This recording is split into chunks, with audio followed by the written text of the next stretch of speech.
চট্টগ্রামের রাউজানে যুবদল নেতা মাসুদ হত্যাকাণ্ডের প্রায় ১.৫ মাস পর অস্ত্রসহ ধরা পড়েছে দুজন। পুলিশের দাবি দুইজনই সরাসরি কিলিং মিশনে অংশ নিয়েছিল। তারা দুর্ধর্ষ শীর্ষ সন্ত্রাসী রায়হানের সহযোগী। আলাদা অভিযানে গ্রেফতার হয়েছে আরও ৩ সন্ত্রাসী।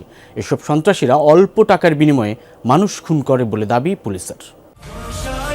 ৪৫ বছর ধরে কোটি মানুষের আস্থায় পাইপের বস আরএফএল পাইপ।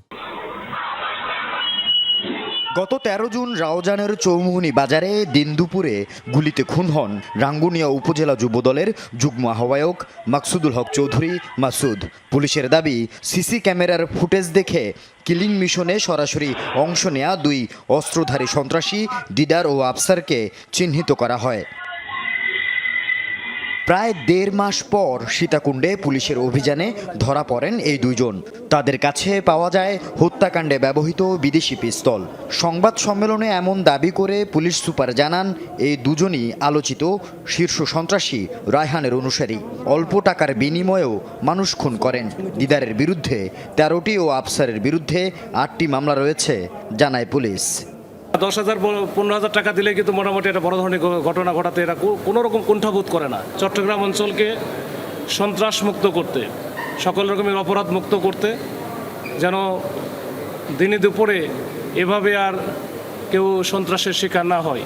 তারপরও তাদের আসলে অনেক শেকড় অনেক দূর পর্যন্ত আমরা শেকড়টা উপরে ফেলতে চাই। বিদেশে পলাতক শীর্ষ সন্ত্রাসী সাজ্জাদ আলী খানের সহযোগী রায়হান রাউজানে গত ২ বছরে একের পর এক হত্যাকাণ্ডের ঘটনায় বেশ আলোচিত। প্রতিটি ঘটনায় তার নাম এলেও ধরা ছোঁয়ার বাইরে এই শীর্ষ সন্ত্রাসী। সম্প্রতি নোয়াখালীর কোম্পানিগঞ্জে এক বাড়িতে লুকিয়ে থাকা রায়হানকে পুলিশ ঘেরাও করলেও সে ছাদ থেকে লাফিয়ে পালিয়ে যায়। দুর্ধর্ষ এই শীর্ষ সন্ত্রাসীকে কারা কেন আশ্রয় দিয়েছে তা তদন্তে নেমেছে পুলিশ। ওই এলাকার কিছু দুষ্ট লোকজন তাকে সহযোগিতা করেছে। আমি জানি না তারা জেনে করলো না জেনে করলো, তবে তাকে সহযোগিতা করার কারণে এই যে সে কিন্তু তার স্ট্যাটাসে তাদেরকে ধন্যবাদ দিতে কিন্তু ভোলে নাই। সে ধন্যবাদ দিয়েছে যে তাকে নিখুঁতভাবে তারা আশ্রয় দিয়ে তাদের পুলিশের হাত থেকে বাঁচাইছে।